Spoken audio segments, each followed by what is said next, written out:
જોડાઈ રહ્યા છે ટાટા ઇન્વેસ્ટમેન્ટ કોર્પોરેશનના ઇક્વિટી ઇન્વેસ્ટમેન્ટ મેનેજર વિશાલ જાજુ જોડાઈ રહ્યા છે. વિશાલજી, ઘણું આપનું સ્વાગત છે સીએનબીસી બજારમાં. અને ફર્સ્ટ ઓફ ઓલ, માર્કેટનો ટ્રેન્ડ આપણે જોયું છે કે એકદમ વોલેટાઇલ સેશન્સ આપણે જોતા હોઈએ છીએ.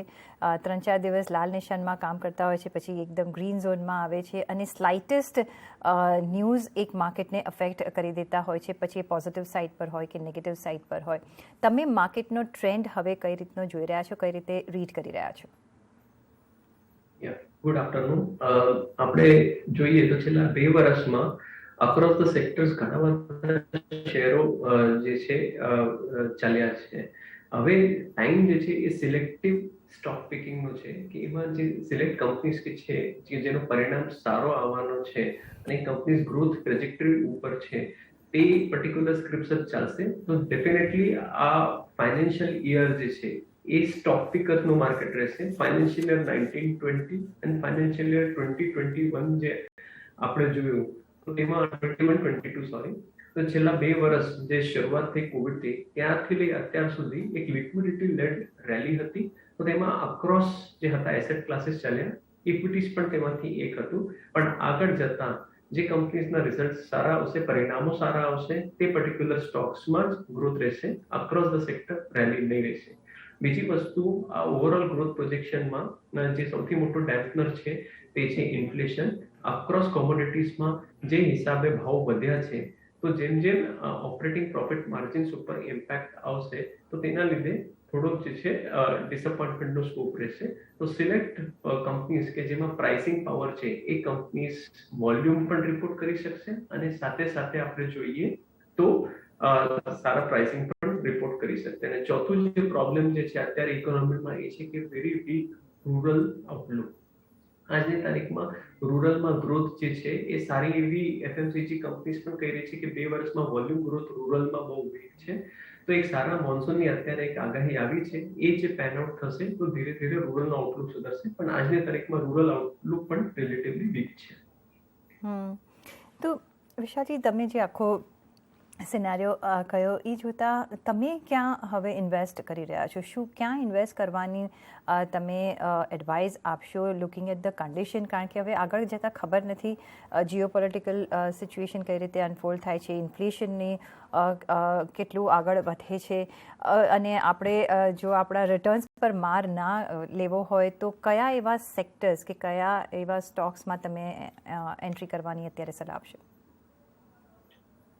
One thing that has changed post Russia Ukraine war, કે ઘણા બધા સેક્ટર્સ જે હતા કે જેમાં ઇન્વેસ્ટર્સનું ધ્યાન નહોતું, તે આ રેલીમાં પાર્ટિસિપેટ નહોતા કર્યા.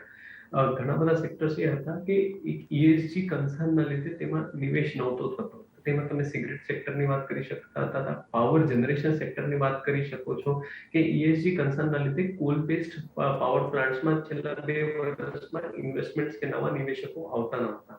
બટ ઓવરઓલ તમે જોશો કે આ એસેટ ક્લાસીસ એવા છે કે લાસ્ટ 8 થી 10 વર્ષમાં નવું એક પણ કોલ બેઝ પાવર પ્લાન્ટ ઇન્ડિયામાં એડ નહીં થયું હોય, પણ કન્ટિન્યુઅસ આ પ્રોડક્ટ જે છે એની ડિમાન્ડ કન્ટિન્યુઅસ વધી છે. તો જે હિસાબે છેલ્લા 2 વર્ષમાં આપણે સિમિલર સિનારીઓ ટેલિકોમ સેક્ટરમાંથી ગુજરેલું, કે 8 થી 10 વર્ષમાં કન્ટિન્યુઅસ ટેલિકોમ પ્લેયર્સ ઓછા થયેલા, ગણીને 3 પ્લેયર રહ્યા હતા, અને પછી છેલ્લા 2 વર્ષમાં આપણે જોયું તો ટેલિકોમ સ્ક્રિપ્ટ્સમાં ઓવરઓલ રિટર્ન બહુ સારો આવ્યો છે. તો તેવું સિનારીઓ કદાચ power generation, coal base power generation સેક્ટરને પણ જોવા મળે. અને એવી જ રીતે કે સિગરેટ કંપનીઝ કે કોલ બેઝ પાવર જનરેશન એવા એન્ટી-ESG સ્ટોક્સના લીધે કે જે વસ્તુઓના વેલ્યુએશન મોંઘા નહોતા થયા, તેમાં હવે ઇન્વેસ્ટર્સે જોવું જોઈએ. તેનાથી ન કેવલ તમારો પોર્ટફોલિયો પ્રોટેક્ટ થશે, ડિસન્ટ રિટર્ન્સ આવશે, કારણ કે આ પર્ટિક્યુલર પેક જે છે તેમાં કોઈ પણ પ્રકારનું વેલ્યુએશનનો ફ્રોથ નથી, કોઈ પણ પ્રકારનું યુફોરિયા નથી, કન્સિસ્ટન્ટ ડિવિડન્ડ પેઇંગ કંપનીઝ છે, અને ગ્રોથ આઉટલુક પણ સારું છે. ઓકે. સાથે તમે ઓફકોર્સ ઇન્ફ્લેશનને મેન્શન કર્યું, તમે રૂરલ ડિમાન્ડને આપણે જોઈ રહ્યા છે કે એક અછત છે, પછી ઓટો કાઉન્ટર્સમાં આપણે જોયું છે, FMCG સેક્ટરમાં જોયું છે. પણ હવે જે રીતે ઇન્ફ્લેશન વધી રહ્યું છે ને આપણી કન્ટ્રી પણ હવે ફેસ કરી રહ્યું છે પ્રાઇસની પ્રેશર્સ આપણે જે જોઈ રહ્યા છે રોજિંદા લાઈફમાં પણ એક પ્રેશર વધતું જઈ રહ્યું છે. તમને લાગે છે કે આગળ જતાં એક ડિમાન્ડ ઘટી શકે છે કારણ કે જે કોવિડ પછી આપણે જે એક રિવેન્જ ડિમાન્ડ જોતા હતા એના પર હવે આગળ જતાં અસર જોઈ શકીએ છીએ અને અગર જોઈ શકીએ છીએ તો કયા સેક્ટર્સ પર તમને લાગે છે કે સૌથી વધારે અસર પડી શકે છે? That's a very tough question, but very good question. કારણ કે અક્રોસ આપણે કોમોડિટીઝ લઈએ તો ફેરસ જોઈએ, નોન ફેરસ જોઈએ કે પછી ક્રૂડ ઓઇલના ભાવ જોઈએ કે ઇવન ફોર ધેટ મેટર ગોલ્ડના ભાવ જોઈએ, તો જે હિસાબે આ બધી વસ્તુઓના જે ભાવ વધ્યા છે, so some of it is temporary in nature, કે જેમ કે આ વોરના લીધે ક્રૂડ ઓઇલના ભાવ વધ્યા છે, નેચરલ ગેસના ભાવ વધી ગયા છે, and sum of them food B staying there for a long period of time. તો એના લીધે જે છે એક ઘણા ખરો સેક્ટર્સમાં અત્યારે પેન્ટઅપ ડિમાન્ડ જે નીકળી છે એ પેન્ટઅપ ડિમાન્ડ ઘણી સેક્ટર્સમાં કદાચ ઓછી થઈ જશે. બટ હવે એક ઓટોનું આપણે ઉદાહરણ લઈએ તો ઓટોમાં ટુ વ્હીલર સેક્ટર્સ ઓલરેડી ઘણા ટાઈમથી પ્રેશરમાં છે અને રૂરલ વીકનેસના લીધે ફરી ઓટો ઉપર પ્રેશર જે છે એ બન્યું છે, because that category is relatively very price sensitive to interest rates, to inflation, અને સાથે સાથે આપણે જોઈએ તો ઓવરઓલ કોમોડિટી પ્રાઇસ.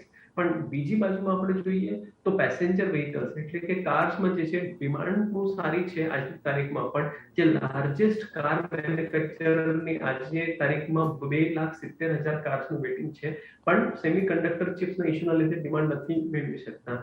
સો સેક્ટર એ જ રહેશે ઓટો, પણ એમાં સિલેક્ટ પોકેટ સારા કરશે, select pocket relatively very weak કરશે. And answering to your question, it would be very very tough કે કયા સેક્ટર્સમાં જે છે એક ઇમ્પેક્ટ આવશે, but most price sensitive sector જે રહેશે ત્યાં ઇમ્પેક્ટ એક વધારે આવી જોઈએ, પણ ઓવરઓલ ઘણા ખરા સેક્ટર્સ એમાંથી પણ વિનર તરીકે એમર્જ થઈ શકશે. સાથે જ બેન્કિંગ સેક્ટર પર સે તમારો વ્યૂ લેવા માંગીશ. આપણે રિઝલ્ટ સિઝન તો શરૂ થઈ ગઈ છે અને જે પ્રી રિઝલ્ટ જે નંબર્સ આવ્યા હતા એ ખાસા એવા એન્કરેજિંગ હતા, પણ જેવી રીતે અનફોલ્ડ થશે આપણને આપણે જાણીશું. જો કે HDFC બેંકના આપણે રિઝલ્ટ આવતા જોઈ લીધા છે, પણ તમે બેન્કિંગ સેક્ટર તરફ કેટલા પોઝિટિવ છો અને તમે કોના પર વધારે બેંક કરી રહ્યા છો, પ્રાઇવેટ બેંક, PSU બેંક્સ કે NBFCs? કેસ ઇઝ કે લાસ્ટ 2 યર્સ જે બેન્કિંગ સ્પેસમાં એક ભય હતો કે ઘણા ખરા NPA સિસ્ટમમાં આવશે, પણ ગ્રેજ્યુઅલી જે રીસ્ટ્રક્ચરિંગ થયું અને પછી ધીરે ધીરે જે હિસાબે RBI ફેસિલિટીઝ આપી અને સાથે જે ઇકોનોમી ઓપન અપ થઈ રહી છે, અને ચોથી વસ્તુ આજની તારીખમાં ઇકોનોમીમાં ઇન્ટરેસ્ટ રેટ્સ લોએસ્ટ લેવલ ઉપર છે, તો જ્યારે રેટ્સ વધશે તો banks which have very high CASA ratio એ બેંક્સને ડેફિનેટલી આમાં ગેઇન થશે. અને આમાં ગેઇન લોન બુક કરતા વધારે સારું છે કે એસેટ ક્વોલિટી ઉપર કોઈ પ્રેશર નહીં રહેશે, અને ધીમે ધીમે જે પાસ્ટમાં પ્રોવિઝન કર્યા છે ઘણા ખરા બેંક્સ એ પ્રોવિઝનને પણ રિવર્સ કરશે અને ઘણા વર્ટિકલ્સ પણ ઓપન અપ થઈ રહ્યા છે.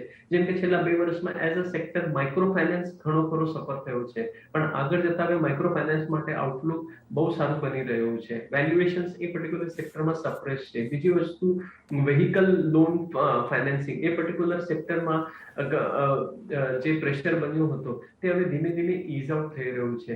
તો આ પર્ટિક્યુલર વર્ટિકલ્સ પર ફોકસ કરનારા બેંક્સ અને NBFCs માટે આ આવનારો સમય સાનુકૂળ બની રહેશે. ગિવન ધ સિચ્યુએશન, પાવર અને એનર્જી સ્ટોક્સ પર તમારો શું વ્યૂ છે? આ સેક્ટર પર તમે આગળ શું વ્યૂ લઈને ચાલી રહ્યા છો? Already I said in the past કે coal base thermal power plant ઉપર અમે as a house relatively bullish છે, ફોર ધ સિંગલ રીઝન કે નવી કેપેસિટી આ પર્ટિક્યુલર વસ્તુમાં એડ નથી થઈ, પણ ડિમાન્ડ એક કોન્સ્ટન્ટ રેટ ઉપર વધ્યા કરશે. અને ગ્લોબલી પણ જે ઘણી ખરી કન્ટ્રીઝ જે હતું કે જે ESG નોર્મ્સના લીધે આ સેક્ટરમાં ઇન્વેસ્ટમેન્ટ નહોતું થતું, પણ પીપલ હેવ રિયલાઇઝડ કે જેમ રશિયાનો યુક્રેન ઉપર વોર થયો કે how important is natural gas, how important is coal based power plant, this thing. Obviously transition will happen to renewable sources of energy, પણ એ 10 વર્ષ 15 વર્ષ 20-25 વર્ષની સ્ટોરી છે. પણ ત્યાં સુધીમાં પણ જે હિસાબે આપણી જે ડિમાન્ડ જે છે પાવરની એ મીટ કરવી હોય તો yes, things which were anti ESG earlier in the past, એના લીધે ઇન્વેસ્ટમેન્ટ નહોતો થતો, તે હવે કદાચ ઇન્વેસ્ટર્સ સ્ટાન્સ ચેન્જ કરશે. એક જે સવાલ પૂછવા માંગીશ આઈટી સેક્ટર પર.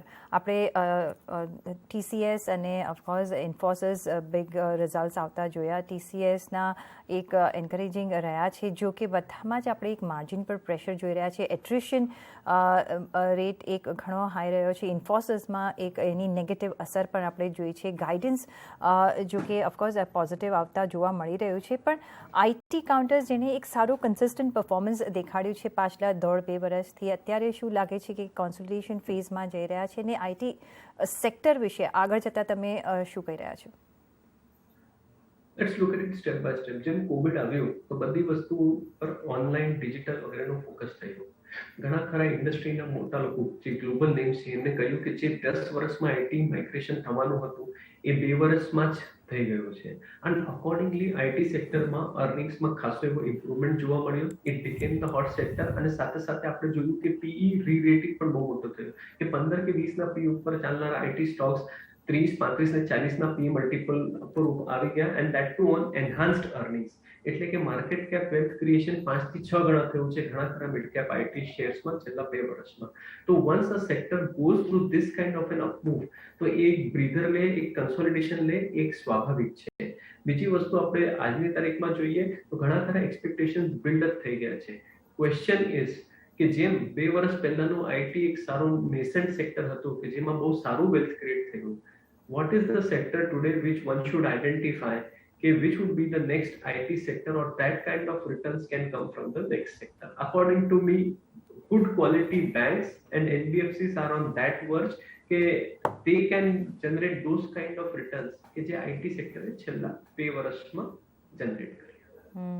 That's a